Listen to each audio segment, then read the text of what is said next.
Hello, Vanna. Sarvesh, lecturer in civil engineering, Government Polytechnic, Station Campus. The course is reinforced concrete structures. The topic is the design of continuous beams and slabs.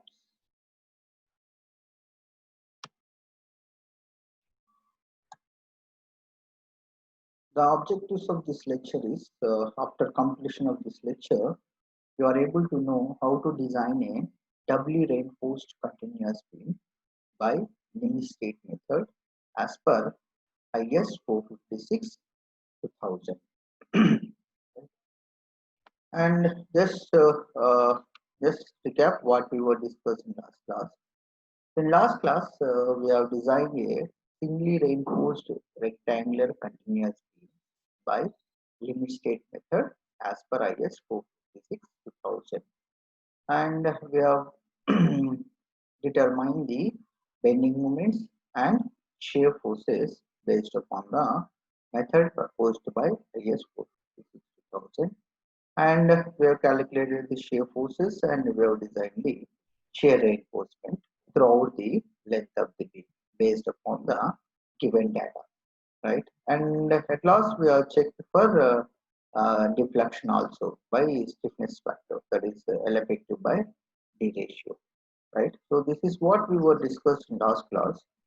So last class we were designed as a singly reinforced beam, and today we will see how to design a doubly reinforced, right? So till now we haven't discussed about the doubly reinforced continuous beams, right? So this is a good example for better understanding and how to design a doubly reinforced beam. A continuous RCC rectangular beam of size 250 by 400 mm overall is supported by 250 by 250 mm size masonry column at a clear interval of 4.5 meters. The beam carries a dead load of 24 kN per meter, including the self-weight of the beam, and imposed load of 15 kN per meter. Use M20 grade concrete and Fe415 steel.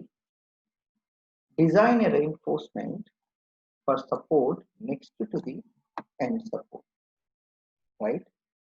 So this is the uh, problem which is given, and based upon that I have drawn a diagram. So this is a three span. So he said continuous RCC column, right?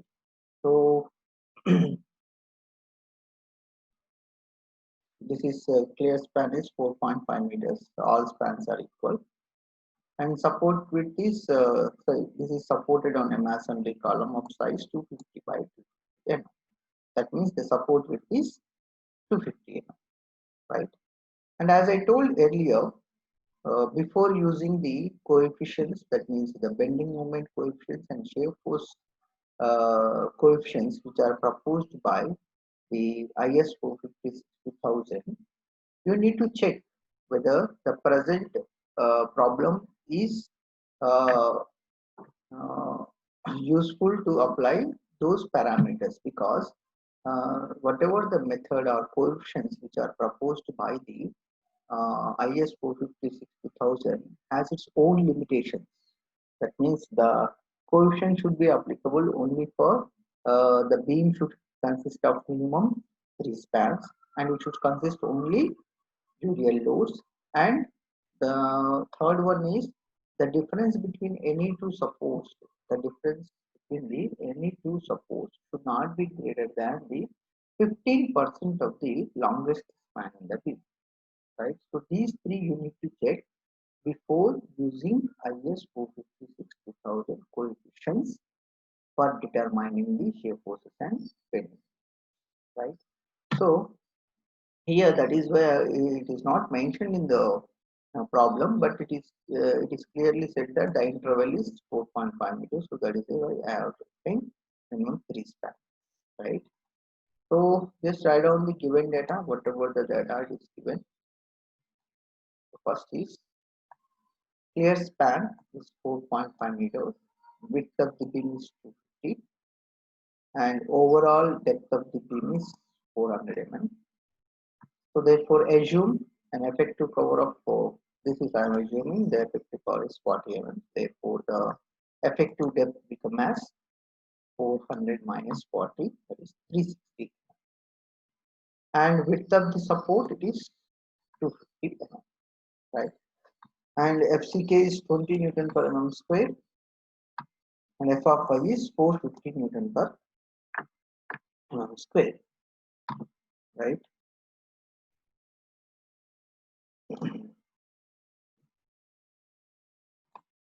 Now coming to the calculation of effective span. So as I told earlier, the effective span is depends upon the width of the support.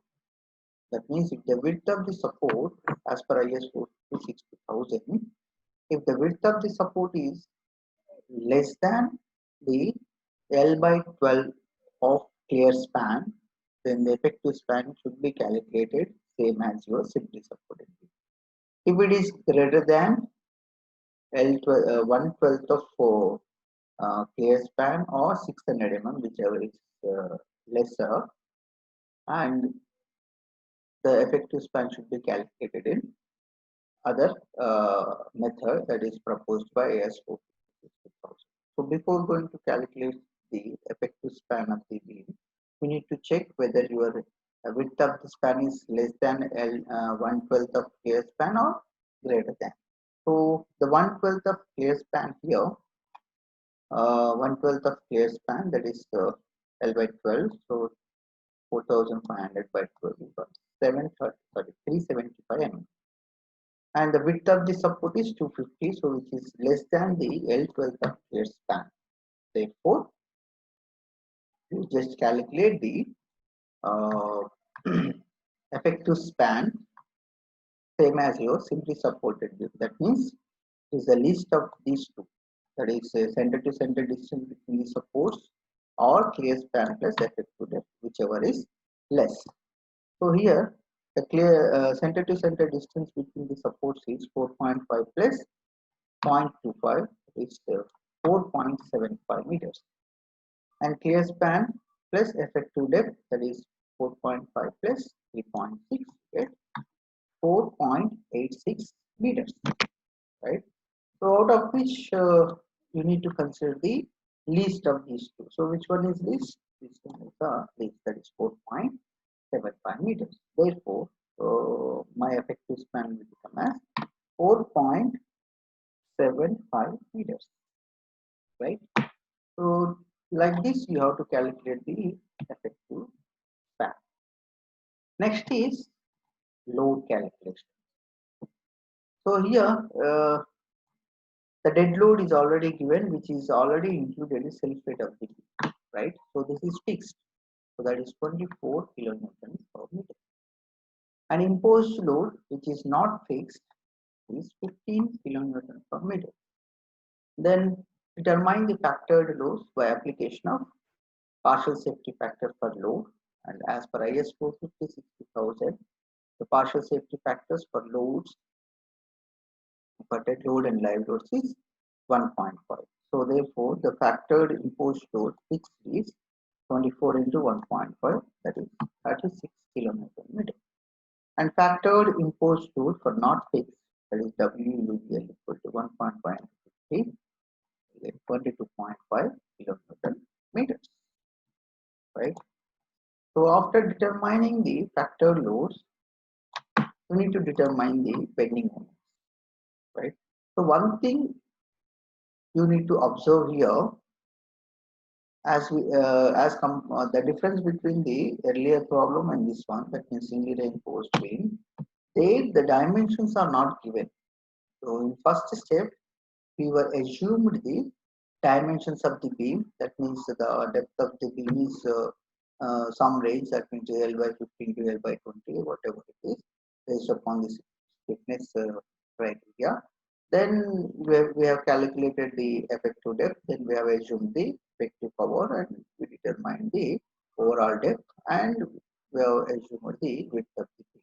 So like that we were fixed the dimensions of the beam. But here the dimensions of the beam is already given, so you no need to assume. So that is why directly I have calculated the effective span and loads. Then you need to calculate the bending moment, right? So bending moment should be calculated based upon the uh, coefficients which are given in IS 456-2000 table number 12. As I told, this uh, uh, factors are applicable only for the beam having three spans, UDL subjected to UDL, and the difference between any two spans should not be greater than 10%. So here all three criteria are satisfied. So you can use this method to determine the bending moment. And here I have to calculate the maximum bending moment for span moment separately and support moment separately. So for span moments, the maximum bending moment occurs for this case L by 12 by, sorry, 1 by 12 by 1 by 10, and for support moments is 1 by 10 by 1 by 9. So take these coefficients and determine the, sorry, take these coefficients and determine the bending moment. So the negative bending moment support occurs at maximum negative bending moment occurs at support next to the end support, right? That is WL square by 10 minus WL square by 9. So this is minus 36 into 4.75 square by 10 minus 22.5 into 4.75 by 9. So this we will get it as 137.63 kilonewton meter, right? Similarly, calculate the bending moment at interior support, that is WL square by 12, WL square by 9. So this you will get 36 into 4.75 by 12 minus, sorry, this is plus minus 22.5 into 4.75 by 9. So you will get it as 25.75 kilonewton meters. And these are the bending moments. So next step is generally for singly reinforced beam, what we will do, we have to take the maximum bending moment out of this, whether this out of these two, and by equating the maximum bending moment equal to mu limit for determining the depth required, right? So then if the depth required is less than the depth provided, then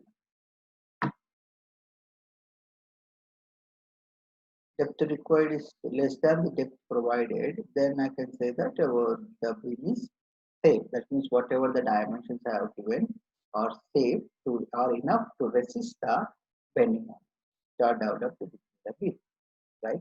But here, uh, in this case, it is not like that because the dimensions of the member is already provided for us.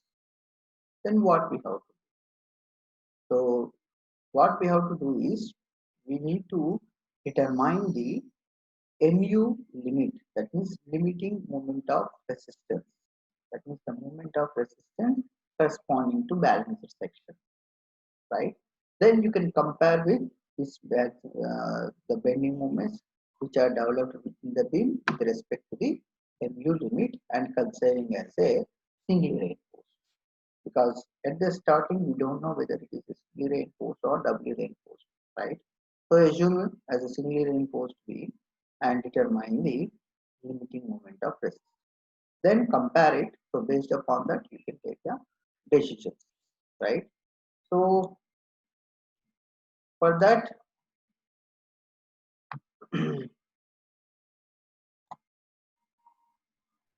right? So the mu limit, that means moment of limiting moment of resistance, that is corresponding to the uh, depth, corresponding to the balanced section. So for balanced section, the limiting depth of neutral axis, that is x2 max, what we were discussed, x3 max, that is the limiting depth of neutral axis.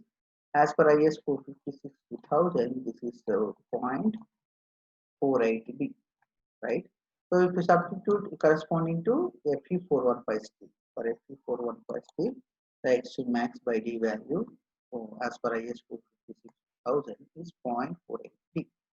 Substitute these values, that is mu limit, this is equal to generally can be calculated, this equation is calculated, that is mu limit equal to 0.36 FCK into 3 into x2 max into t minus 0.42 x2 max,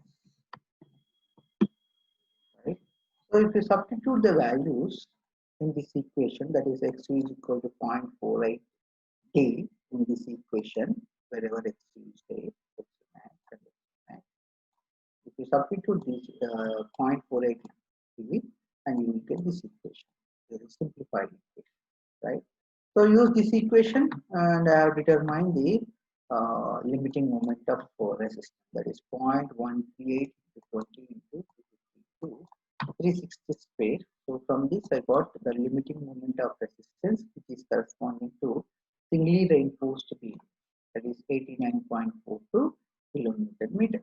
That means whatever the dimensions which are given in the problem, if I take those dimensions and I am assuming that it is singly reinforced, and I have determined the moment of resistance corresponding to singly reinforcement. If it is a singly reinforcement, this capacity is the moment of resistance of the given beam is 89.42 kilonewtons, right?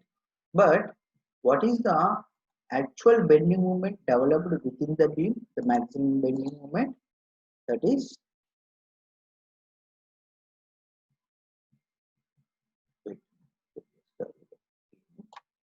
so therefore the maximum bending moment developed within the beam is 137.7 kilometer meter. But if I assume as a singly reinforced beam and the capacity of the beam is 89.42 kilometer meter, right? So therefore, I have two options. One is I can increase the dimensions of the member. Therefore, the moment of resistance will increase. That is one option. Another one is this beam should be designed as a doubly reinforced. So one thing is, if the dimensions of the member is given, that means it is directly stating that the dimensions of the member is restricted. That means the dimensions of the member is restricted. So you cannot change the dimensions of the member. That means we don't have an option to change the dimensions of the member. So in that case, for increasing the moment of resistance of the member, you need to provide the reinforcement in compression zone also, right? So that means you need to design as a doubly reinforced. So that is a condition, that means if mu max is greater than the mu limit and the dimensions of the member is restricted, then in that case you can go for doubly reinforced beam. So I'm going to design this beam as a doubly reinforced beam, right? So for doubly reinforced beam, I need to determine the area of steel corresponding to mu limit, because see, as we discussed in second unit, the design of uh, doubly reinforced beam. Just I would like to give an overview on this for just rewinding. So this can be a doubly reinforced beam. The steel is provided in compression zone and in tension, right? And this can be divided into two parts. That is, the one is the beam of steel corresponding to mu limit,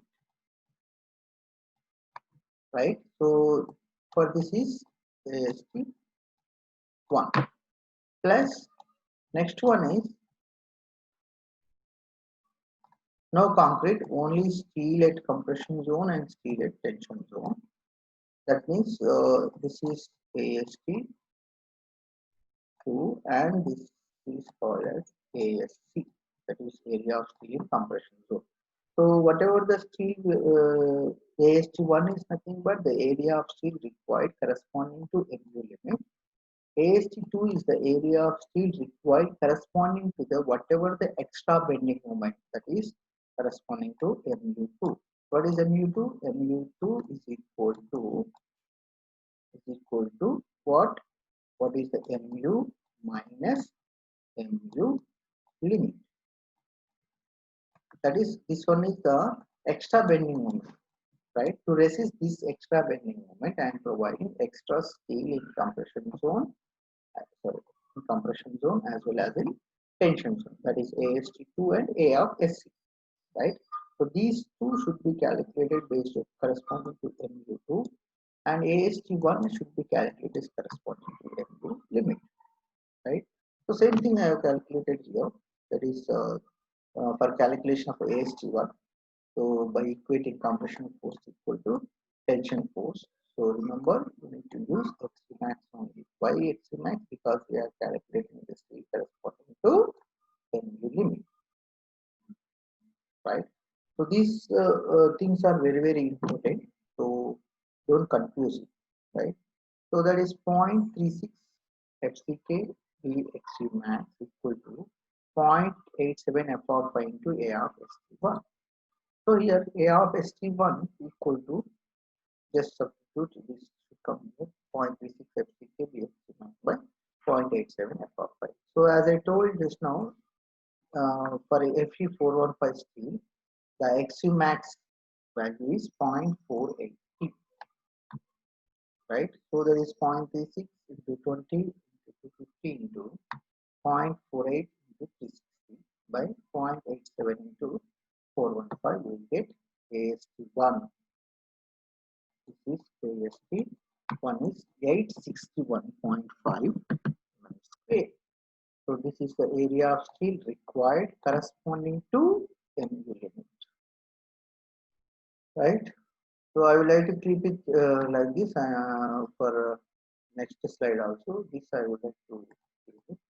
So this is AST1. I got it as 861.5 square. So next is you need to calculate the A of SC. That means area of steel in compression zone to resist this extra moment, that is MU2, right? So MU2 should be calculated, that is MU minus MU limit, right?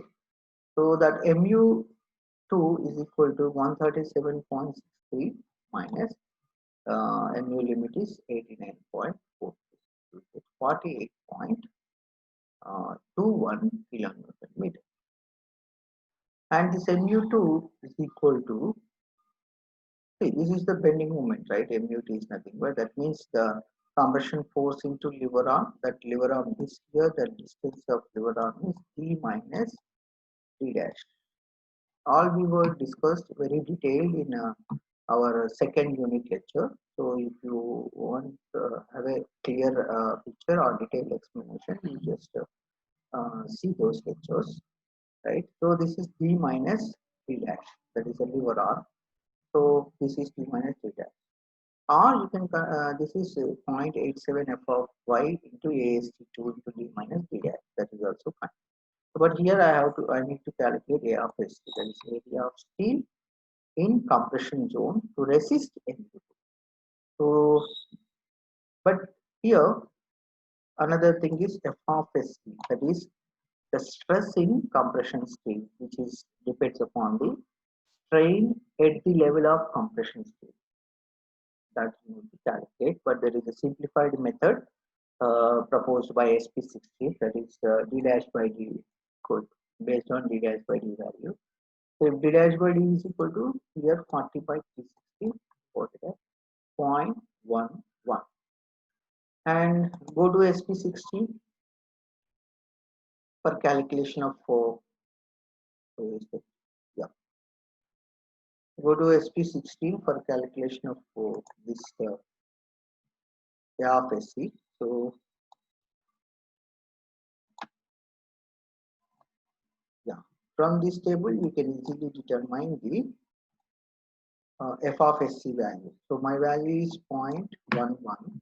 So therefore, 0.11 means it is in between these two values, 0.11. And my grade of steel is Fe415. That means we need to consider these two values. So if you interpolate this one, I already told you the interpolation, how to do the interpolation. Just I will quickly review it. So the difference between these two is 353 minus 342,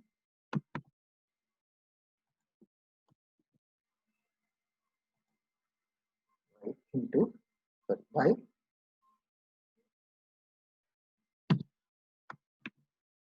0.15 minus 0.1. This is the slope of the line, right?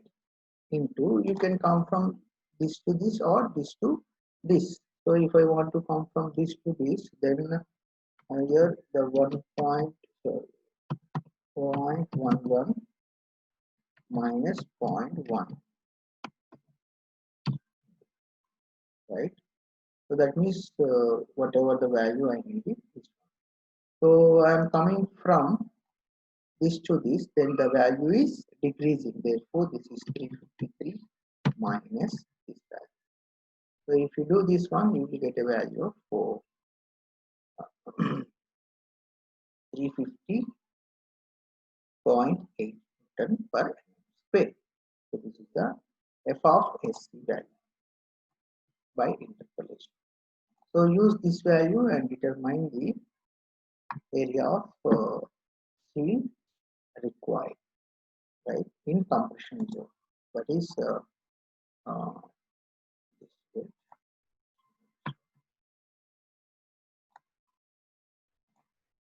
that is this is the mu2, that is 48.21 into 10 power 65, 350.8 into 360 minus 40, you get 329.5 mm square, right?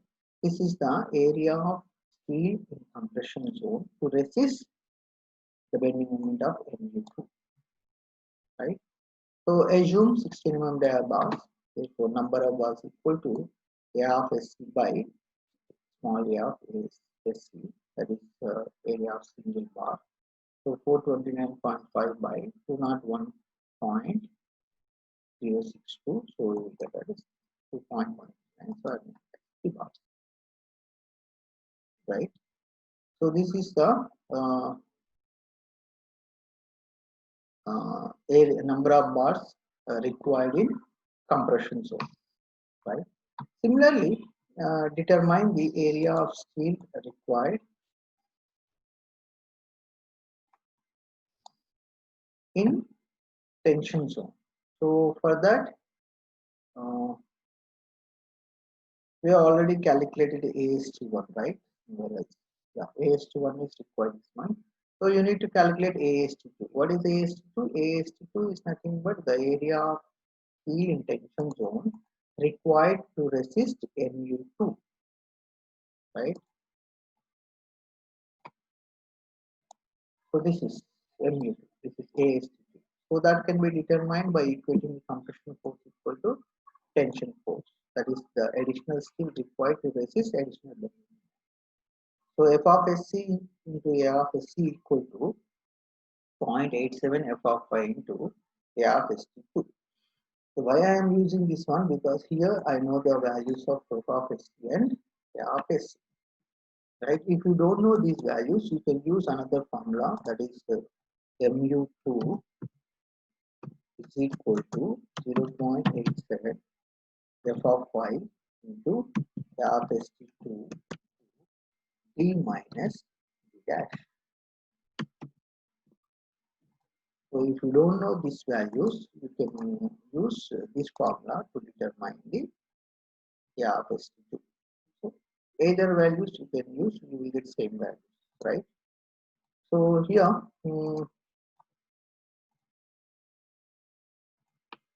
so by equating compression force equal to 10 force, so A of ST2 equal to 350.8 into 429.55, 0.87 into 415, you get it as 417.3 mm square.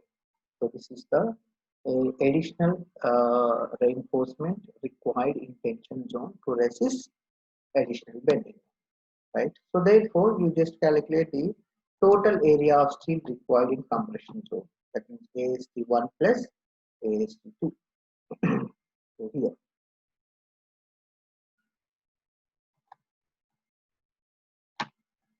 so AST1 total area of steel required in tension zone is AST1 plus AST2. What is AST1? AST1 is the area of steel corresponding to MU limit. AST2 is the area of steel corresponding to additional depth, right? So therefore, the total area of steel required in tension zone is 1278.8 square. Therefore, assume 20 dia bars and the number of bars is A of ST by A of ST, that is 1278.85, 314.16. This is area of 60 bars, so you will get 4.07. Right. So instead of providing 5 bars, so I would like to provide in 216 bars and 320 bars. Right. So therefore,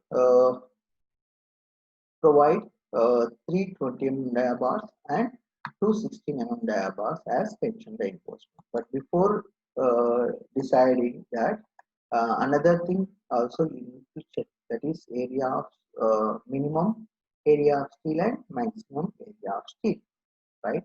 So you need to check as per the IS 456-2000, the area of tension reinforcement should not be greater than the maximum steel, maximum and should not be less than the minimum, right? So the maximum reinforcement is 0.04 PD and minimum reinforcement we need to calculate for the part, right? So this is the maximum reinforcement.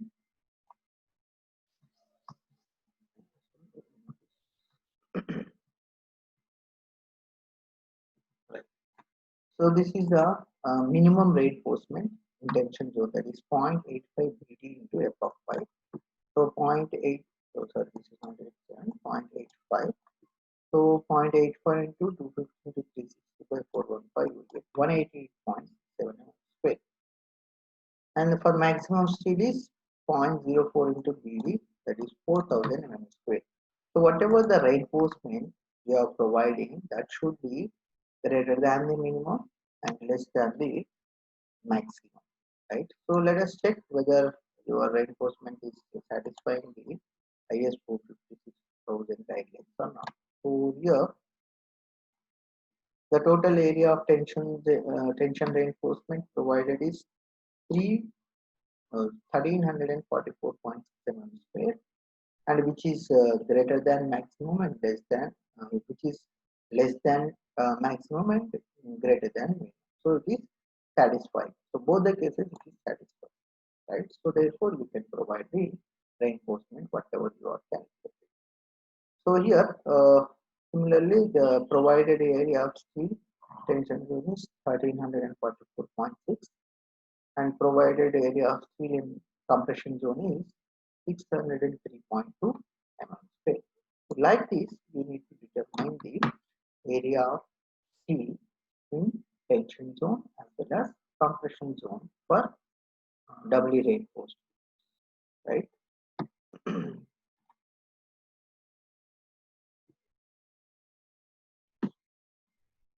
So next is you need to determine the shear reinforcement, right?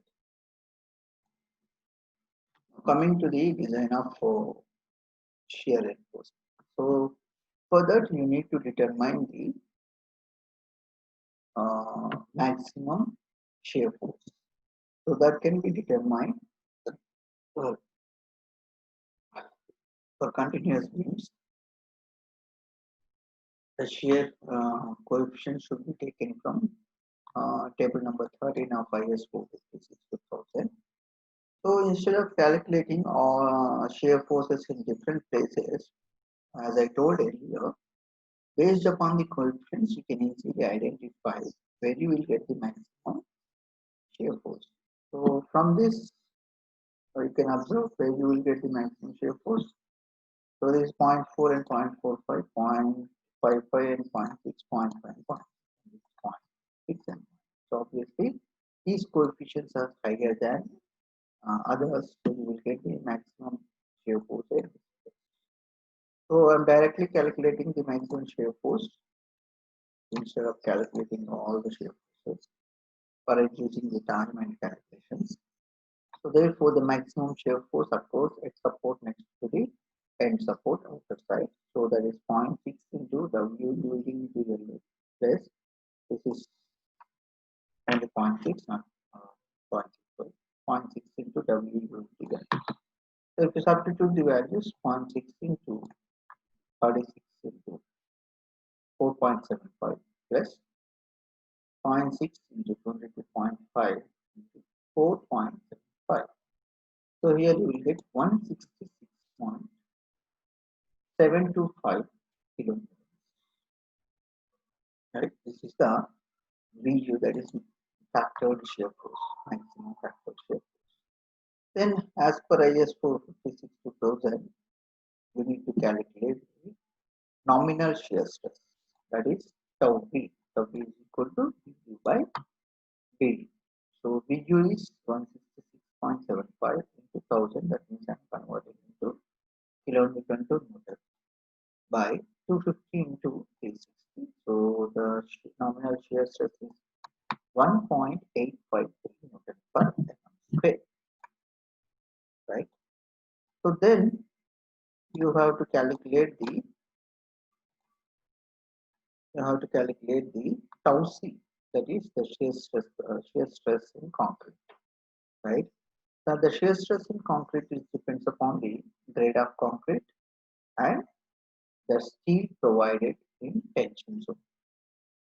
At support, remember, because wherever you are calculating the shear force or shear reinforcement, you have to take the percentage of steel provided at that section. Right here we have calculated at the support, so therefore you need to take the percentage of steel provided at support. So that is AST by BD into 100. So what is the steel we are providing at support? That is 1344.6 by 250 into 360 into 100, you get 1.494 percentage. So based upon this grade of concrete and the percentage of steel from table number 19, you can put here. So what is my table? 1.494, right? So I think it is in between this and my concrete is 20, right? That means the value is in between this, right? So I think the value is 1.494. So actually, if you want to calculate accurate value, you just interpolate between these two values. For here, so the value is very close to 1.5. So for saving the time, I'm just taking the values corresponding to 1.5 directly. So it is not 1.4. 1.94 means it is not in this range. It should be in this range, 1.494. Right? So you need to take the values of this part. So for the sake of time saving, I am directly taking corresponding to the 1.5 because my value is very close to 1.5, the percentage. So I'm considering 0.72 Newton per mm square as my tau c, right? So after determining the tau c, then you need to determine the tau c max, that is the maximum shear strength of the concrete. That is depends upon the grade of concrete. So as per IS 456-2000, for M20 grade concrete, the tau c max is 2.8 Newton per mm square. Then what you have to do is you need to compare whether your tau b is greater than tau c or less than tau c, and similarly you need to compare with tau c max. So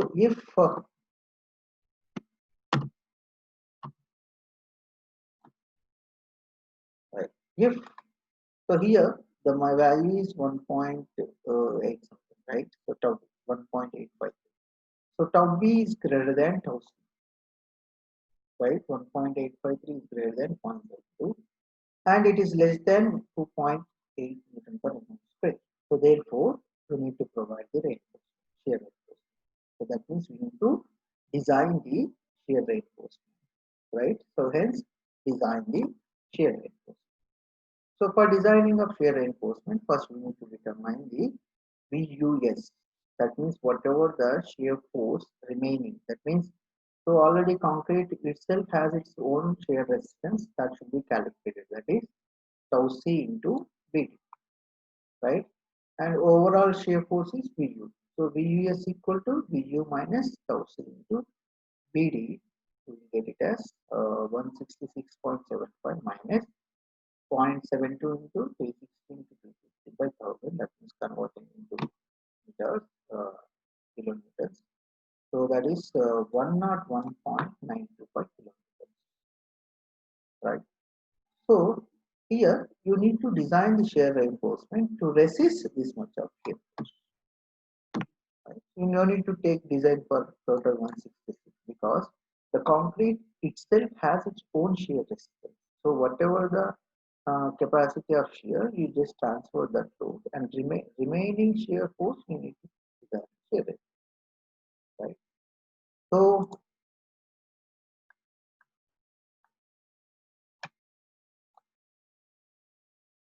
assume the uh, two-legged. I'm assuming that the 8 mm die of two-legged vertical stirrups. So therefore, A of SV is equal to 2 into 0.8 square by 4, that is 100.53 square. And the spacing is for vertical stirrups SV equal to 0.87 for finding A of SV by D, A of SV into D by V. Yes. So SV is equal to 0.87 into 415 into 100.53 by 101.95 thousand, that is converting from kilometers. So from this equation, I got the spacing of 128.2 mm. You cannot provide direct this spacing because there are some codal provisions you need to check. So for vertical stirrups, the maximum spacing should not be greater than 0.75D or 300 mm, whichever is less, right? So for this,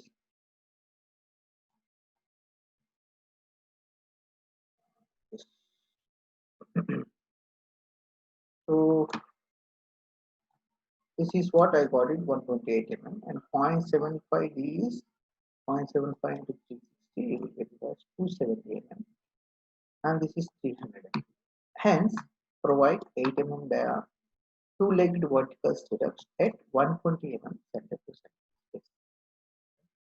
So, like this, you need to design the shear reinforcement for the continuous beams as per IS 45000 for doubly reinforced, right? So after that, you need to draw the reinforcement details. So what we were discussed, this is at support, right? Why I am drawing the reinforcement, this one is top because whatever we have determined the reinforcement is at a support. That means support means the top fibers are under tension, bottom fibers are under compression for simply support, right? So therefore, this is 3 bars of 20 mm dia and 2 bars of 16 mm dia, and bottom 3 bars of 16 mm dia bars. And the stirrups are two-legged 8 mm dia at 120 mm center to center space, right? So like this, you need to design the doubly reinforced continuous beams. right? So just summarize what we were discussed till now in this class. So today we have designed a doubly reinforced continuous beam as per IS 456-2000, right? So in this, the dimensions of the member is already given. So based upon that, we have calculated the effective span based upon the width of the support, and we have calculated the shear forces and bending moment as per shear force and bending moment coefficients proposed by IS 456-2000, right? And then we have checked, we are assuming that it is a singly reinforced beam for the given dimensions of the member, and determine the MU limit, that is limiting moment of resistance, right? So then this limiting moment of resistance is compared with the maximum bending moment which is developed in the beam, and that bending moment is more as compared to MU limit.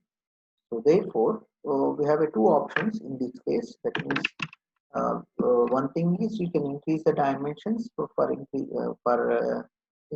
the moment of resistance. Another case is because here the dimensions are given, that means that is fixed. The dimensions of the number is fixed. So therefore, you don't have an option for increasing the dimensions of the beam. So only one another option is you can increase the moment of resistance of the member by providing the reinforcement in compression zone, right, and tension zone. So based upon that, we have calculated the reinforcement required for corresponding to MU limit, that is AST1, and reinforcement required, that is additional reinforcement required for to resist additional bending moment, that is AST2 tension zone, and the total AST is equal to AST1 plus AST2, that is total tension reinforcement, right? Similarly, we have calculated the area of steel required in compression zone to resist that additional bending moment, right? So all those things we were discussed, and later after that, uh, then we have calculated the shear reinforcement. That means we have calculated the we have calculated the maximum shear force, and then we have calculated the nominal shear stress, that is U by PD, and then based upon the percentage of steel provided in tension zone, we have calculated the tau c, and based on the grade of concrete, we have calculated the tau c max, and then we have compared these three values, and we got it as tau p is greater than tau c and tau p is less than tau c max. That means you need to decide the shear reinforcement. Right? So we have assumed the 8 mm dia 2 length vertical stirrups, and corresponding spacing have been determined. And similarly, we have calculated the maximum spacing, that is as per IS 45000. The maximum spacing should not be greater than 0.75 D or 300 mm, whichever is less. So comparing all these three, we have provided the minimum spacing, right? So this is like this, you need to design the doubly reinforced continuous beam, right? So for this, I'm stopping the today's class, and next class we will discuss another topic.